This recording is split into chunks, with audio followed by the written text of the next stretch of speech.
Hi, everybody. Hello, everyone. Good morning on a Monday morning. Thanks for all coming out. It's my pleasure to introduce Eric Theise, who is a visual artist working out of San Francisco, also a coder. I just want to start by saying, it's kind of interesting we're doing this presentation here in the archives, which has, historical collections that, when the people were originally writing their diaries or taking the photographs or whatever it is, they had no idea what people were going to do with those later. With technology, we can do things like text mining and look at digital text over the course of centuries to see how language has evolved.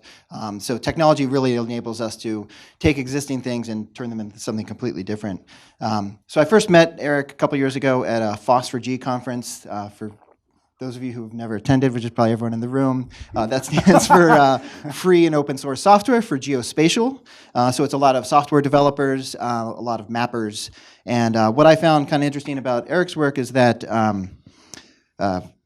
unlike most of the other presenters at these conferences, he was sort of taking these tools that had been developed and using them for, things far beyond whatever the original developers intended. So really reusing those in a different way. And so that sort of piqued my interest in Eric's work, and then I later found out that he was the only person I've ever met who knew who Harry Matthews, the author, is. So I was like, I'm going to start paying attention now. And then it ended up that he was doing a 2-week residency just the past 2 weeks at Signal Culture, which is in Owego. And I don't know if you were going to say a little bit about that. So he was the Toolmaker-in-Residency there, so developing some of these tools that lets us look at maps in a more unconventional way. So with no further ado, here's Eric. Okay, thank you, Keith. And before I start, I guess I'd like to, how many folks are coming from like a geospatial background? Okay, and how many people are coming more from an art or moving cinema kind of background? And who didn't raise their hand? Wow, who are you? Interested, okay. The danger of, I have found in my career that I'm often at the margins between things, and sometimes you're a hero there and sometimes you're, a pariah because you don't know how to talk to either group or you do it the wrong way. So if I'm going to move kind of quickly, I'll get technical if you have questions. Mostly I'll just name some things I'm using for the geo people who know the software. And some of it is cinema stuff or digital media stuff too. I'm going to move kind of briskly because I'm wired and because I don't know quite how long this is going to take or what kind of questions we're going to have. But I do want to thank Keith and Marcia and Trey and Sean for making this happen. It was kind of a crapshoot because we mostly know each other from Twitter before we ever met face to face, which was kind of great. And so, when I knew I was going to get this residency, I pinged him and said, "Is there any way I can come talk about my stuff afterwards?" And he's like, "Yeah, let's see what we can do." So here we are today. Motivation. So, try not to get too loud with this. When I was an undergraduate, I always had kind of a quantitative bent, so I ended up in a quant department in a business school, and then I ended up getting a PhD in math modeling. And that was kind of my career, and that led to the internet kind of web development stuff I do for money. But around the same time, there was this traveling festival called Trick Film, which was experimental animation from all around the world. This is in, I don't know, I was an undergraduate, so it was a long time ago. I'm not going to name dates there, but we'll just say I kind of went to every one of those screenings and fell in love with just these abstract shapes and these kind of non-conventional cartoons. And it ended, and I sort of fell into this postpartum period of like, where am I ever going to see this stuff again? And I found that the only thing that was close was a number of places like Chicago Filmmakers that showed experimental work. So I went from being interested in experimental animation to experimental film. Have made some films over the years, have been a programmer for various cinematics, have been on boards of cinematics, have had this sort of parallel interest in experimental film all this time, and gradually did more art in the early 2000s where to get away from the computer, I would do like 19th century darkroom kind of stuff, or printing etchings, or doing things that really had nothing to do with the invisible digital electronic technology. So my art was this way and my paying work was this way. And somewhere along the line, I don't know, I really don't remember what launched this, but it was like, I wonder if I could, use the stuff I'm doing in my day work to make art that would still be satisfying to me and still match up with these things. And because I was working with these mapping toolkits, I got this idea, what could I do to make maps more like experimental films?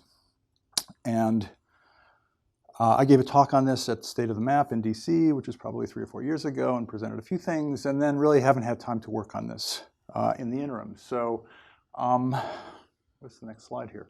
I think I'm going to show you some experimental stuff. Yeah. So these are 2 frames from a famous experimental film called Serene Velocity, which was made by Ernie Gehr in 1970. And although you can't really see from here, the way the film works is that the camera was set up in the middle of this hallway, and he started by taking 4 frames at a certain zoom, 4 frames back. And he alternated this for quite a while, and then he extended that as the film progresses. It's a 23-minute film. And what's interesting about the film, if it's interesting, usually, it's sort of, there's this mass exodus at the beginning when people realize what it's going to be, and then the hardcore ones stay. And what happens, a number of things happen because there's this fatiguing of your optics, and there's also this displacement of the things that read as this very 3-dimensional deep space. By the end of the film, it all feels very flat, and you start getting these animations of these shapes in the hallways and things. So it's quite a remarkable film, and the first thing I tried doing with a map was this, and I showed that in DC. Yeah, so that's this film. There aren't any good copies online. Ernie's actually pretty guarded about digital copies of this, and you only ever see it as a 16mm film. But it's, famous image, sort of iconic. Here's this book about Binghamton. It's on the cover of that. I was in Binghamton last week, and I was like any good experimental filmmaker, I paid a pilgrimage to this hallway, which was fantastic. The ashtrays are gone. The exit signs have changed color, but you still have that amazing X of shadows in that room. So anyway, Vincent actually took me to that room, so thank you, or to that hallway. It'll come. When I get paid for this gig, you'll get your share, don't worry. So anyway, earlier this year I saw some tweets about this Toolmaker-in-Residence program at this place called Signal Culture, which I had heard of but didn't really know what they did. But I thought, Toolmaker-in-Residence, that's what I need, because I always am building tools. I'm much better at building tools than building finished works. And I was hoping by going here I would do both. And I have built tools and I've not finished works, but 2 weeks is not a very long period of time. Anybody heard of Signal Culture? Just kind of curious. Oh, good. Okay.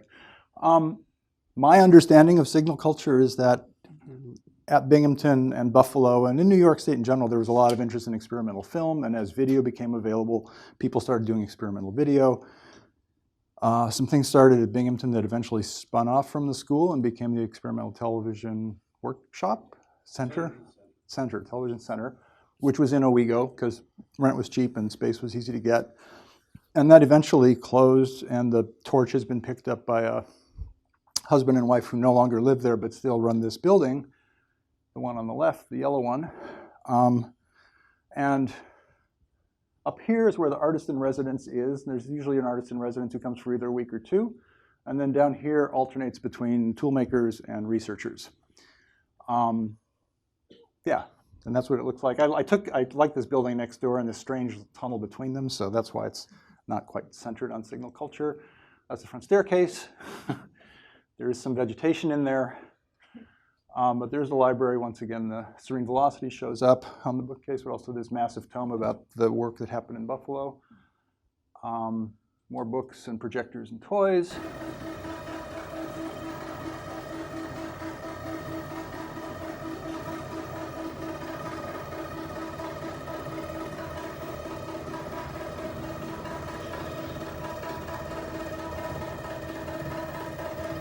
So this is the artist in residence studio, which is just modular video synthesizers and oscillators and just all these things you can patch together to basically process video work. And people come here and use this equipment, some of which is vintage and some of which is new, but works in this old tradition. Coincidentally, a friend of mine, David Sherman, was there when I was there. So I actually knew the artist in residence for one of the weeks I was there. Anyway, that's what happens upstairs at Signal Culture. He was processing footage of Spiral Jetty that he'd shot for use in a future project. So Yes, right. So what was I doing?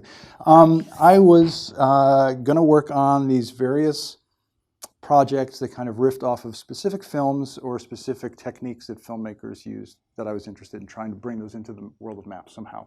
And I like this artist, Joe Brainard, who latched onto Nancy as kind of a thing that he used a lot in his work, for example. And he had this one series of things where if Nancy was, and some of them are ridiculous and some of them are not family friendly, so I'm not showing you those, but Nancy Ashtray, Nancy with falling into her own mouth, and Nancy as a nude descending a staircase. And then this is probably the one that gets shown most, which just takes the caption of that photo etching and repeats it. So I wanted to use that as kind of a model for how I was going to produce these things. So that's where the title If Maps of this talks come. Each of these maps is going to be if something was something. So first person I want to talk about is filmmaker Paul Sharits. People know? Anybody heard of Paul Sharits? Couple nods, shy people. Okay. Paul Sharits did a number of things. His films are, generally speaking, they're quite aggressive. They're often flickery. They're often pure panes of color injected with still images that animate a little bit. Sometimes there's words. He tackled some sort of ugly phenomena. One of his films is called Razor Blades, where nothing like super violent is shown as the imagery, but the film itself is kind of violent and it's strobing at you. But he also did some beautiful gallery installations that were multiple 16mm projectors projecting color frames that would overlap some. So you would get the pure colors and you would also get these interactions of colors. And I've always found his work, aspects of his work interesting. So on my trip, which I'll tell you a little bit about as we keep going, I went to the Sharits archive at the Birchfield Penny Museum in Buffalo, where they have 2 boxes of stuff. This is not everything, but this is what they have. Some things are elsewhere. But it was really quite a treat to be able to see this and have a whole day there. Some of these envelopes actually contain pieces of film that you can hold up and look at, which is always exciting. This is the archive back behind me, but that was the best light in the room. So yeah, occasionally you find these experiments he did where he burned film or separated the emulsion from the film for other projects. And then there's a lot of paper. And some of these are color studies for what he was trying to do. And he was inconsistent in his notation because I think it kept evolving as he worked on things. But yeah, there are these beautiful diagrams of what his films do over time. And there are film counts, like frame counts of when these different things would happen. And it was really great to be in working with this stuff. Yeah, there's also some elements from his, there's a film, I believe this is from Touching. Do you recognize this? Yeah, there's a film called Touching that was one of his early, very successful works. So there are actually elements from films in this folder, and then, detailed descriptions of what happens with this light bulb at various times in the film, what happens after bulb, these color flashes, and so on. And some of the work I find most exciting or interesting are these things he made called frozen film frames, which were lengths of film sandwiched between plexiglass that are displayed hanging when you see them in a museum or a gallery. The Birchfield Penny has 4 of these, but they weren't on display. They were in the vault, so I got to go down in the vault and wander through paintings and stuff, but to get to these. And so this was sort of my inspiration for the first project I took on. This is what they look like. They come in different sizes and shapes, but again, these are, each of these little squares is a piece of 16mm film about that big. So this is actually sort of life size on the wall here. And he did different things, and it's not, I should look a little bit harder. It's not clear to me that these were actually films that he ever projected, if he just made them to be displayed this way. I don't know if Vincent knows, but yeah. There is one of them that has words in it, and there is a word movie, and I haven't actually gone through to see if this is that film cut up or if it's something separate. But what I wanted to do was take this color information and bring his strobing into these maps. So, I did these slides last night, but I don't actually remember the order, so we'll just sort of see what happens here. Oh yeah, so this is so if Paul Sharits drove the line and fill color decisions. That's a GIS kind of thing. The stuff I worked on initially was Python with Open Computer Vision, OpenCV. Basically, I wrote a very small script that, with a bit of coaxing from me and a mouse, identified the column of frames, and then we'd go through and sample the color of each frame down the column. So I was able to recreate the film colors by sampling those. They gave me color-corrected museum quality TIFFs to work with, so the colors are right. And then the actual server that you'll see uses Node, Mapbox GL, JS, JavaScript mapping library. And then there are also 2 JavaScript libraries. I'm using TinyColor now, which I can say a little bit about later. I will say a little bit about later. And Chroma.js is interesting. I'm not using it in the project you'll see today, but I may use it for some future stuff. And then I am serving map tiles locally, using that open map tiles sort of ecosystem, if that makes sense to the GIS people. This is an example. This is just a rendering of that same frame, but you can see these little yellow squares. That's where the samples were taken. So my program basically ran down and scanned those colors. And yes, I will say this. This is from a different film. This is from a Tony Conrad film called The Flicker, which, check my time here, which can, in theory, cause epileptic seizures or worse. And actually, at one of the talks I gave, on one of the earlier talks I gave, somebody actually scolded me for not warning. So I'm going to warn you, there is going to be a lot of color flashing. If you're sensitive to that, you should not look. Let me say a little bit about Tony Conrad, too, just because it was part of my trip, and he's an important filmmaker. He's also a character. There is a retrospective of his career up at Harvard's Carpenter Center and MIT's List Center now. It was originally in Buffalo, but now it's there. And I timed my trip to begin with that, so I got to see this stuff. These are pickled films that he made in the 70s. These are from 1974, and he tells you the film stock, and he tells you that it's pickled, and they're quite corroded. But I think it's quite funny. It's not as funny as this project, which is Film Teriyaki, where he actually, this is the best part, because he had a wok, and he actually stir-fried film for a while until it all melted down, and then he projected it onto the screen. Which I love that. So if you're in Boston, you should definitely try to see this show. It's up for a while, and then it's going to Philadelphia in February. He's interesting conceptual artist. He's also known as one of the pioneers of drone music. You know, he collaborated with Lamont Young and Faust, famous record he did with Faust. So interesting guy, and did a lot of community work later in his career. Interesting guy. Anyway. Oh yeah, the last thing I wanted to say, which ties it in together. I didn't get to hear this, but this is a 9-cassette lecture he did about Paul Schertz. So the 2 filmmakers do have this relationship, but they only played it on Thursdays at 6, and I wasn't there, so I haven't. I don't know how I'm going to hear this. Somehow I'm going to hear this. Anyway, yeah. So let me show you something. So it's going to work.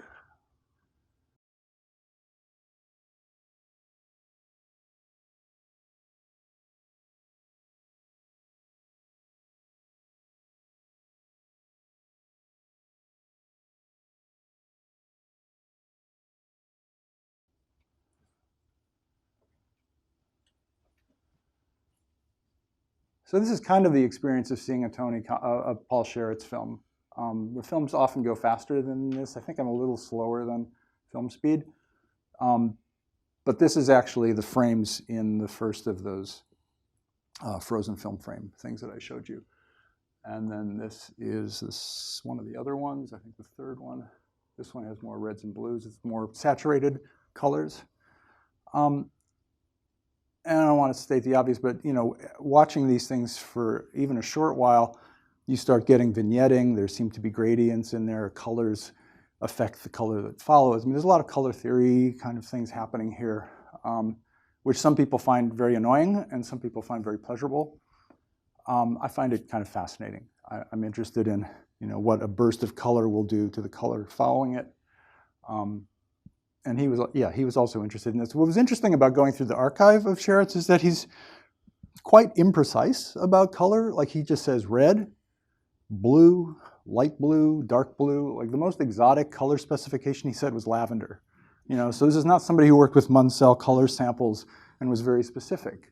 And I guess it's because this happens so quickly, he's just looking for coarse effects. But it was interesting. I've been looking for a long time to find out if he ever was more specific, and he really doesn't seem to have been. Even though he was interested in the effects produced, he didn't really seem to be super specific about specifying colors. Anyway, enough of that. So what I did was pipe those into a map, which can be used. I was hoping to have an actual automatic path in here for you, but I'm just going to have to drive it by hand. But the way this works, just leave it up here for maybe I'll. Kind of fun to see. I don't have the whole state, but I have a lot of the state, so I have it to Boston actually.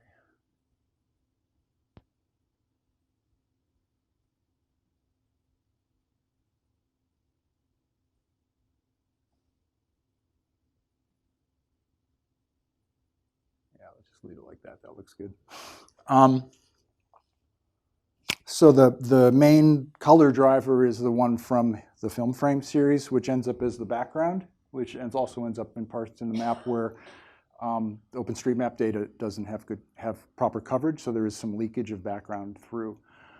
Beyond that, each of the layers of the map, which would be land, water, land use, transportation networks, at this level you don't see them, but points of interest level layers, these various layers are all subjected to a randomization. There's for each frame, the background color gets mapped to the background, and then there's a random number generated which either uses a function that gives you the complementary color, or it gives you a darker color or a lighter color, or what else do I do?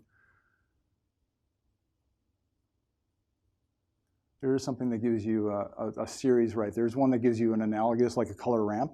So you'll get a bunch of colors in the same thing. But each one of these is up for a fraction of a second, so you can't really latch onto it.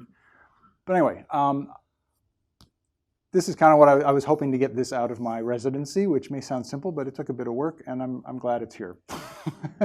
What it means, we can talk about in the question and answer section, but I was curious what this approach to sequential color would look like rendered out this way. So thank you for indulging in that part. Let me go back to the talk and show you a couple other things. Will this bring it back up? Oh, I got it.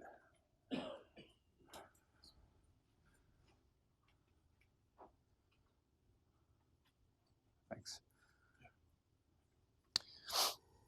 Okay. So another filmmaker I want to mention, Scott Stark, who is still alive, very much alive, living in Austin. I knew him in San Francisco. He works in groups, like clusters of films. He gets interested in something and makes a few films, and then he moves on and gets interested in something else. So his films are all quite different. But there was a period of time where he was working with different takes on kind of stereo imaging. And one of the ones the first film I saw that did that was, as experimental films go, it was quite successful. It was called Angel Beach. He had found a box of contemporary color slides, 2D or 3D slides, that some guy basically was walking around San Francisco and taking pictures of women in bathing suits. And somehow this ended up in a thrift store. So he had it, and he made this film where the image, he would alternate the frames. So you would get this kind of back and forth of the stereoscopic vision. And it was I feel like it must have been in Kodachrome because the colors were really saturated, really blue, really red. And then he did some other work like that. This film, which I'll show you a little bit of, hopefully.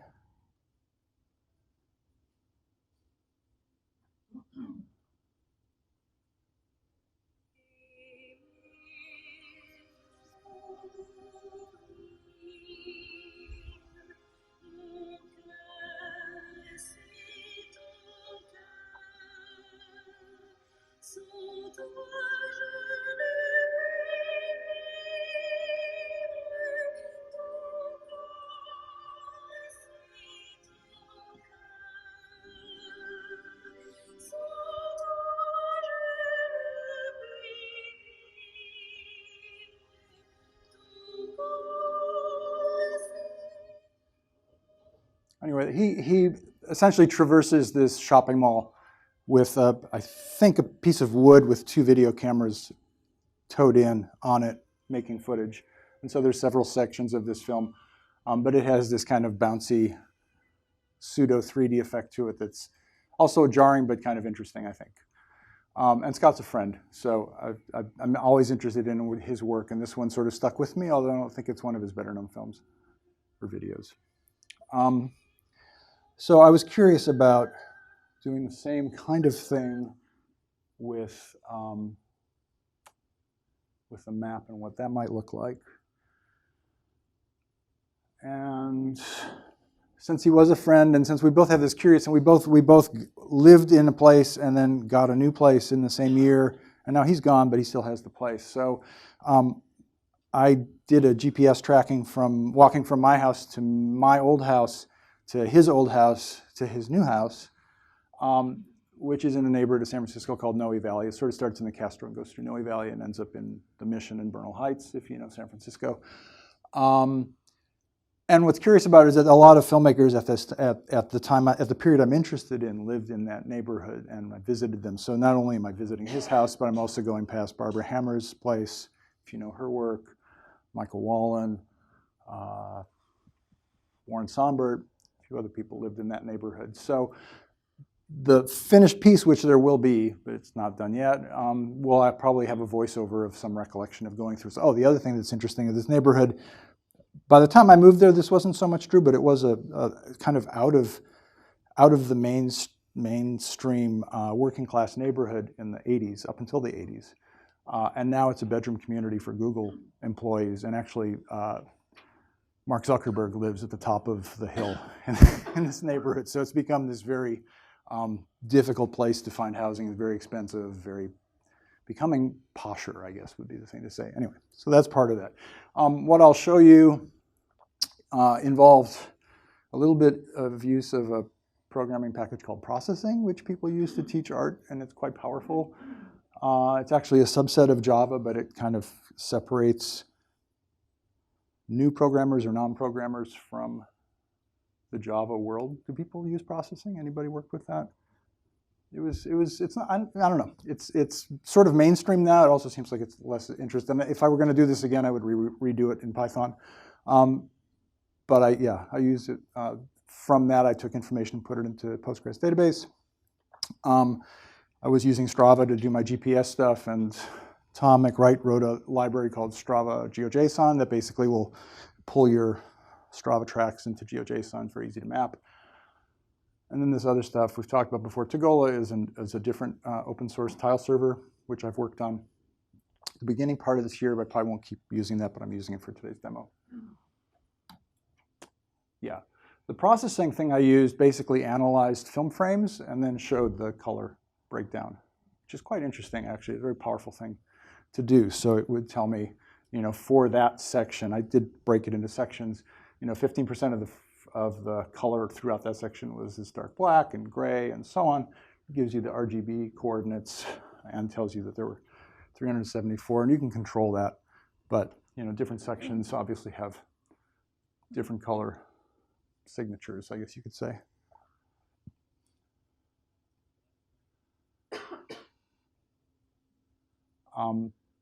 If I'd had another 6 hours, I would show you a map that used those colors, but I did not get that far. But I do have the 3D effect working, and this will also kind of be a bit wacky and jarring. But this is essentially the walk, and the goal is to map those colors from the video frames into the buildings and roads and other layers of this thing. This one feels, I like the out of controlness of the neighborhood labels that pop up, so I'll leave that. It's also interesting where, most of these, so the San Francisco building height database is actually pretty good, but there are places where there's no data or the building has a more complicated shape, so those don't show up. I do like these spins. There is a round footbridge that comes down there, so that's what that was. And basically this there will be color transitions, but essentially this will be it. The other thing I would like to add is, something that zooms up and down, and I'll probably use, this is actually a very hilly part of town, so I probably will do zooming as if the Earth was coming up to the camera rather than the camera going up and down in the sky. But I'm kind of curious how this is going to look. There's a lot of styling left to be done with this, but the general aspects of this, and even the 3D stuff needs to be tuned, but it does have the characteristic of that film. It probably needs to be more extreme, but I can, for those of you who know these tools, you know you can, I mean, I'm exaggerating these building heights somewhat. I can exaggerate them more or less. There's much that still needs to be done. Also, these will also be color coordinated with their purpose. Most of these at the beginning are residential, but as the walk progresses, there's more commercial use, and there'll be different types of buildings that I'll code with different colors sampled from the video. So I think that's all I'll show about this one, because it just keeps going. There are some other sort of GPS accidents that happen that are quite interesting. Yeah, there are data accidents kind of like this, where there are just these footprints but no buildings there.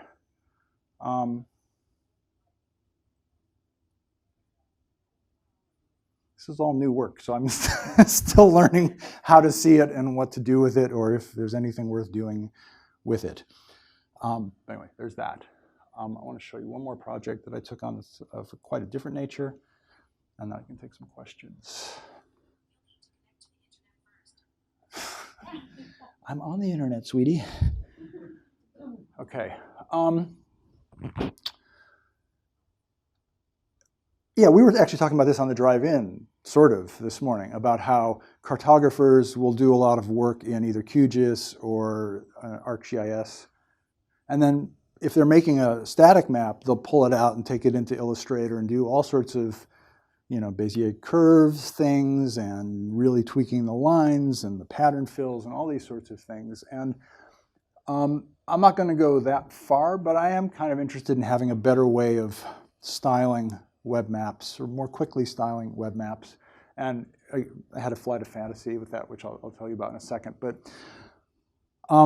there's a piece of software, I guess I can show you this? I wanted to find something that I could use with a touch surface. And, you know, I spent some amount of time in the music world, and there's all these, you know, digital music people who have iPads and do stuff to control instruments. I'm not really into the DJ thing, but like people, there's a guy named John Leidecker who goes by the name Wobbly. I saw him recently. He had like 3 of these iPads to like control the sample stuff he was working with. And it turns out he's using this Lemur thing. Lemur was something that was really expensive, and then it was ported to these devices, and it sells for $25, and it's powerful. But they haven't updated the documentation since 2012. It's really hard to get going with it. So I don't love it, and I wouldn't recommend it to you, and it's not open source. So if you were to use this, you would need to buy Lemur, and then I could give you my template that you could use. So this is not an ideal situation. And I don't love the interface, but at least it's a proof of, to me, it's a proof of concept. Lemur, because it's basically a music controller, it sends MIDI, which is used to control instruments, or it controls OSC, which is a later and more general language that you can control quite completely yourself to control synthesizers or lighting gear or anything. So it seemed like the right combination of tools. I think it was. There's a really good, I said the bad things about Lemur. I will say that this little library called OSCJS is great. I didn't know anything about this stuff, and I got going with that quickly. He has nice examples in the repository. So it's quite easy to set that up. And then the rest of this is things that we've seen before. Yeah, so what can let's see, which one of these actually has the thing I want. This one, yeah. So hopefully, yeah, so I can control my waters. I can control my transportation network. I haven't built in the zooming and pinching stuff yet, so I will do that over here, hopefully. Yeah, let's zoom in more over this way.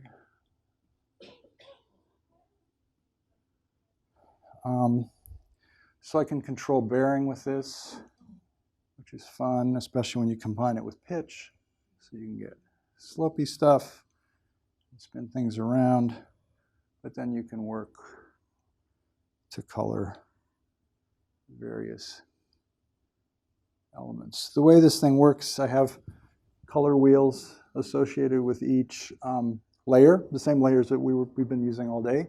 I'm using the HSV system, so the wheel it just goes all the way around, and it ends at red and goes through the color wheel. So there's not any, is there any water on there? Not so much, mostly parks.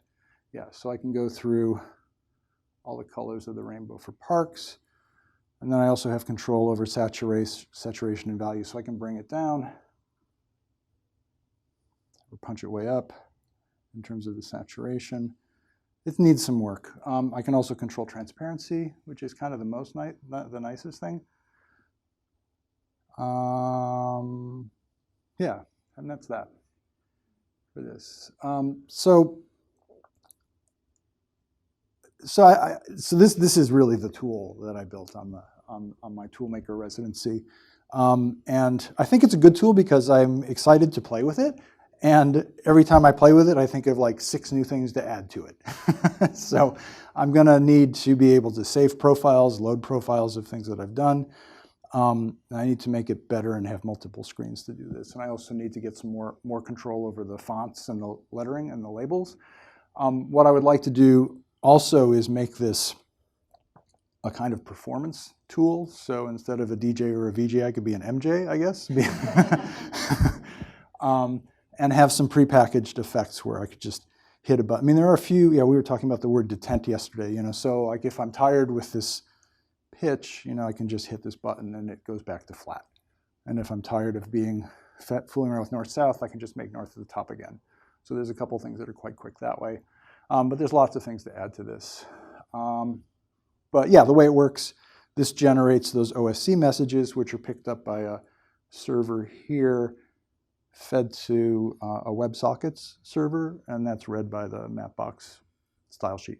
So the style sheet variables are changed in response to these things. And the signals that this gives look like URLs, basically. It's like bearing and /degrees or background, color change, HSVA value, these kinds of things. So it's actually quite flexible. MIDI as a music language is very specific, but I found this very easy to craft your own sort of information scheme to do these things. And it's easy to modify as you go if you find out that it's not the right way that you wanted it. So I am probably going to try to, once I get this a little bit more under control, I am probably going to have some conversations with some musicians about doing something in the background of a live concert, just to see how that goes. Because why not? Because why not? Yeah, so there's that. I know we're getting sort of towards the end, so let me just say a few other things. Yeah, I have a long list. Long list? I have plenty to work on if I want to keep doing this. There is, actually, let me just jump ahead a bit. There's a filmmaker named Peter Rose whose work I like quite a lot, all of his work, but there's a film he did called Secondary Currents, which is basically all subtitles. He speaks in an invented language, and there are subtitles that appear, and there's a lot of humor, there's just a lot of jokes in it, and as it progresses, the subtitles become increasingly ridiculous. They start picking up subscripts, they start taking up the whole screen, it becomes very chaotic, and the sound also becomes very chaotic. So I was kind of interested in what would that look like, and I sort of think, a very dim or non-existent map would be great, and just really playing a lot with pop-ups, shrinking their size, shrinking their content using, again, sort of nonsense syllables, or watching the language degrade as it goes. So this is just a made up, this is made with technology, but that doesn't actually run. But that's one of the things I'm looking at.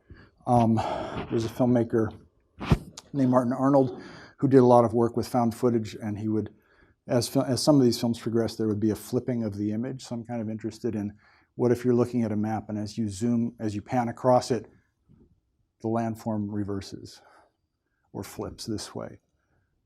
So that's going to require some hacking into the Mapbox code, I believe. But I'm kind of curious about disconnecting your expectations of how a map behaves by doing some of these software things. So it would still be understandable, but it would require some new learning, or it would be frustrating. I think, I didn't say that much about the filmmakers that I'm interested in, but a lot of what they did was question the way films were made and the sort of things that were transparent to an audience and made those apparent. They were interested in making the camera more apparent, or the projector more apparent, or the screening apparatus more apparent. And that's one of the things that is guiding me in some of this work. It's like breaking or taking apart this map technology so that you can see the cracks, you can see the things where it's been smoothed over. So yeah, there's a number of people I could tell you about. Okay.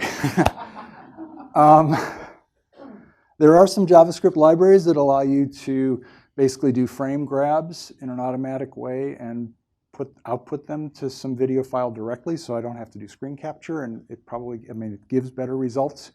I don't know how successfully that's been done with map software. I've seen some open issues on the Mapbox GitHub repository, but I don't think anybody knows quite how to do that, but there's a lot of work that's done with other JavaScript GL libraries that seem to do that. So I don't think that that's impossible, but that was like a stretch goal for my residency. I didn't get to that. Multiple issues with Cartography. I guess that's what I don't even know what that means anymore. I think those are the things I told you about adding more functionality, like having pre-programmed effects I can apply to a map in a performance context. I showed you that, and because this is sort of a film talk, I'll end with that. And I'm happy to hear feedback or questions or whatever you got. Yes, hi. Yeah. Thank you. Thanks so much. That was really, really interesting and exciting to me. I'm one of the people that didn't put up my hand, and when you asked the initial question, because I come from architecture. So I'm really excited, even though I have very little experience with this area, because of its implications for dealing with exactly the questions that you're asking at the end, but for cartographies that deal with social political mapping, right? Because GIS is full of that, and it's used for that. And I'm curious whether that's something that is possible to do, or that's something that you're interested in doing, where you take, what seems to be a kind of objective screening or filtering of data, which then becomes instrumental in some sort of policy decision, real estate development, whatever. And in hacking, that selection, and then presenting it in a kind of optically, I guess, destabilizing way, actually also have a kind of political commentary on the tools. Yeah, I think that would be great. I don't know if I'm brilliant in any way, but I'm definitely not brilliant in that way. So I am interested in collaborating. There's a lot of people do counter mapping, is sort of what that all gets lumped under. And yeah, I know people who do that, political or environmental reasons. So I would be very open to work with someone like that. I'm not likely to be brilliant on that on my own, but that's why I was at the Toolmaker-in-Residence. It makes perfect sense because these things will eventually be open sourced and available for people to use. And ideally I could partner with them, but if somebody just want to take them and run, that's fine too. So yeah, I would love for that to happen. Yeah. Any other questions or hi. I'm curious, so as you've brought these different concepts into the mapping realm, or created a new realm, or whatever, but I was curious when you were showing the like the walk through, using the destabilizing 3D and the walking, it made me think, as you've done this, have you come up with other, like, when you return to the map and you think about what the user wants to experience, have you been interested in other types of like ways you want to bring a user into that map? So like in addition to the metaphor of walking, are there other things kind of on your mind now of like, I want somebody to, you've shown like kind of the destabilizing of the map, but are there other kind of more mapping relationships that you're interested in kind of provoking for people? That's good. I view the things that I'm working on, like some of them I view as fixed in that it'll be like a video that you can't really interact with it, you can just watch it. like the Sherritt's thing I showed first. I mean, that's just general styling, so that could be, I mean, that can be applied to any map, and you could try to do Google, you know, like do directions using that, you know, or whatever. So that's sort of open, but the walk one would be fixed and shown on a screen as a fixed thing. So there's, so some works are interactive and some works are not.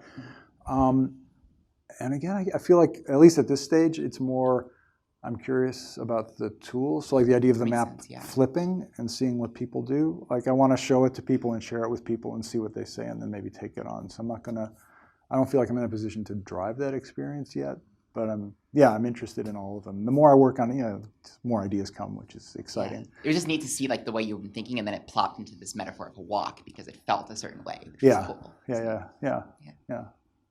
Thank you.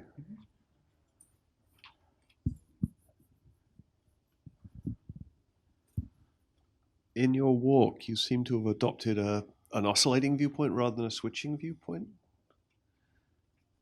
What seemed to move smoothly between the two sides rather than jump, as I think you had quoted the film. Oh, that's interesting. I don't know. If it is, it's the library doing that for me, because it's certainly not programmed to do that. But I need to look. I think I have animation. It shouldn't. It should be.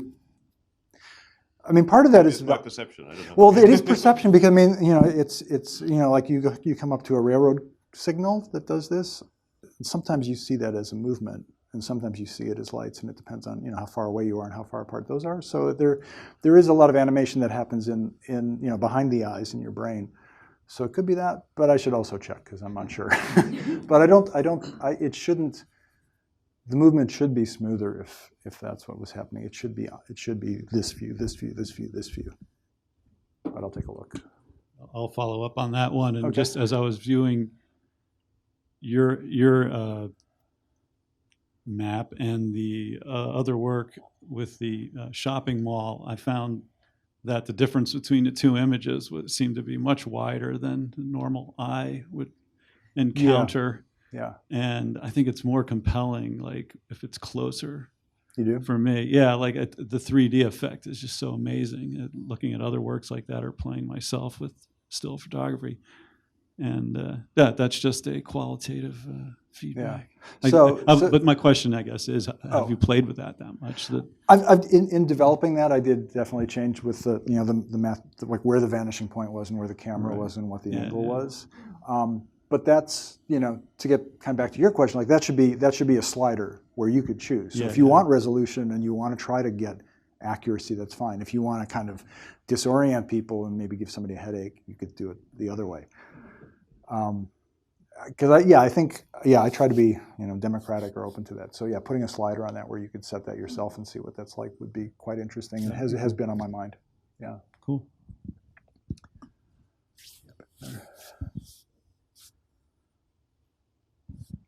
Hi.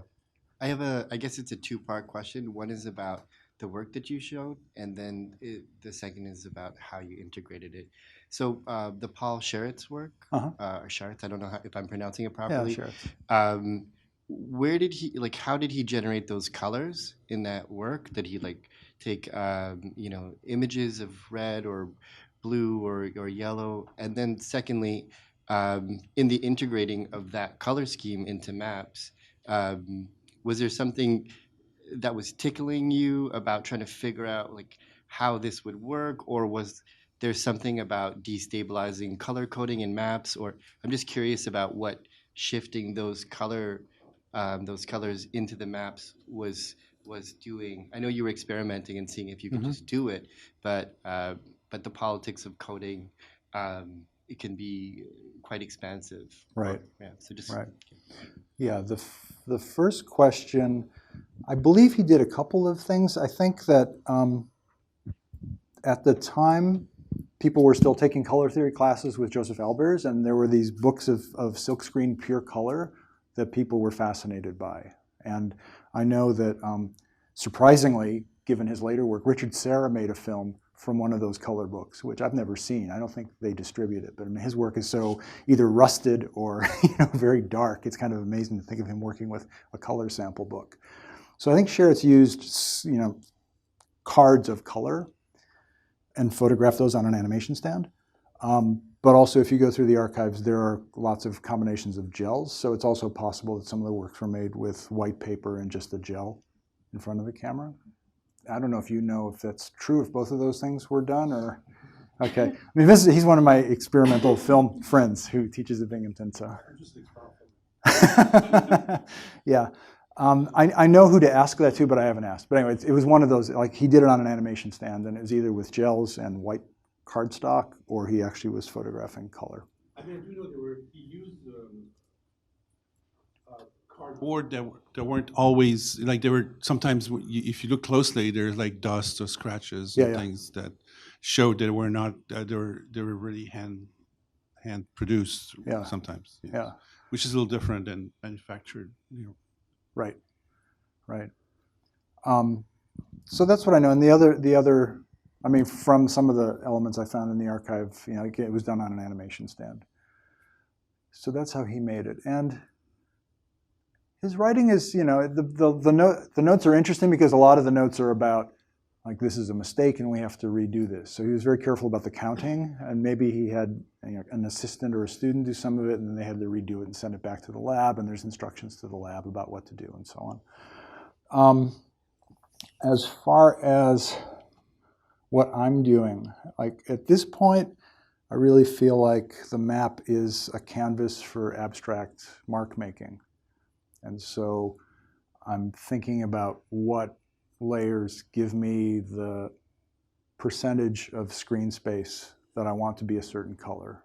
So the background often is big and the road network is a line. And like there are these different ways of making marks, and I'm interested in shifting those colors around and not so much thinking about the representation. And the layers I'm using here are really almost infrastructural and, what do they call them in natural earth? Physical and somewhat cultural.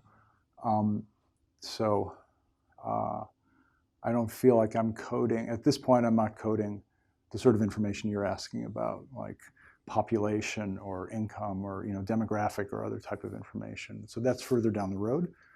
And then it'll be interesting to see what those color choices are. There was a book I thought about. I brought all my technology, which is great. But I did think about bringing this book that came out last year. It's a large coffee table book where they've studied a number of, like they've studied some obvious things like accumulation of garbage in the oceans and rising temperatures, and then there's just a few oddball things. But they really just do it it's like core path maps of countries and these very unusual colors. So it's quite striking. I mean, there's ones that are like all these shades of beige and chocolate. There's ones that are more arbitrary than mine, And I'm just kind of interested in just looking at those for a while and thinking about, like, what happens if the boundaries go away and I just see this as an abstraction and then come back to it as a geographic place. So that's kind of where I'm working now. But again, the goal is to release these as tools. So if other people want to use them for other things or collaborate with me or suggest something to me, that would be great. That would be great. Other questions? Hi, yes. Thank you. I was just curious if you had thought of or considered mapping your images with sound, or mapping sound to your images. Because I was thinking if I couldn't see what you were doing, how would I experience it in a different way? What did the last part I didn't follow.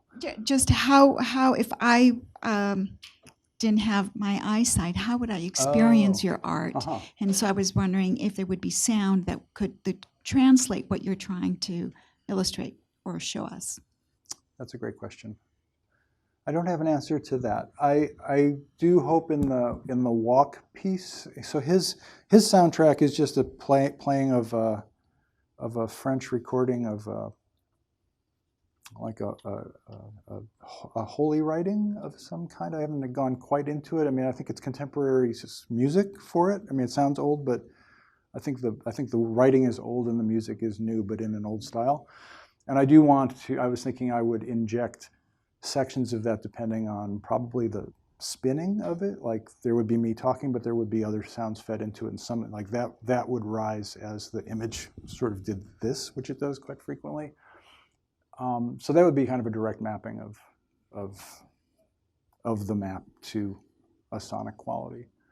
But I haven't gone much beyond that yet. But I mean, I'm interested in sound. Sound's always been hard for me with 16mm film just because of the technology, and editing 16mm is so expensive and time consuming that just let it go out silent. Just let it go out silent. Some of my films, I encourage people to do live sound with. So I'm not as savvy about sound as I would like to be, but in this case, because it's all digital, I mean, I love this word. I don't know if this comes out of library, born digital. I mean, this is the first work I've done that's born digital. So this gives me more possibilities with sound. So yeah, I'm very, and I am around a lot of experimental musicians, so it makes sense. So that's a great question. Ask me in 6 months. Yeah. There's something interesting, or certainly moving to me, the fact that you find your experience in analog film. It's true that film is, especially when you talk about Paul Sharrett's work and even Martin Arnold's work, it's frame by frame. It's a way of mapping. I mean, it's a kind of an attempt to organize things in a way that's not so far away from what digital does. But often, if there are systems, they're imperfect systems, and often the artist tries to respond to stimuli as they experience it, or and then build from that. Whereas when we talk about the kind of system you're working with, it derived more extensively about chance or about some kind of parameters that dictate how things will unfold, and so. Like I'm thinking about that piece that you did using the color from a Sharrett film into that map. There was, I mean, it's a very different experience, and I actually really appreciate the fact that you try to do something. I mean, you're trying to break out of a certain envelope. Let's see what we can do, and it's fascinating to see you talk about this and get involved with this. But at the same time, I'm still caught with this dichotomy between the intuitive and the system, and I just don't know. I just wondered what your thoughts are on that, because that's something you're constantly sort of dealing with when you talk about all these films and what you're doing. Yeah, yeah. I feel that this, the randomization stuff that I'm doing and using Sharrett's as a source, just a way to get the thing off the ground and see what it can do and surprise myself. So I think more control will come in later. We talked about Harry Matthews as the whole, Oulipo, potential way. And I believe strongly, a computer can generate many options to you from which you can choose and refine and add yourself to. So I think that comes later in the process when, the tools are one thing and then the works are something else. And these are not works yet. Yeah. I feel like I'm going to get the cane now. Well, I'm just noticing the time. Yeah. So I just wanted to, let's thank Eric again. Thank you. These are great questions. Thank you. And if you have other questions, Yeah. stick around for a Please few come up. minutes Yeah, if you want.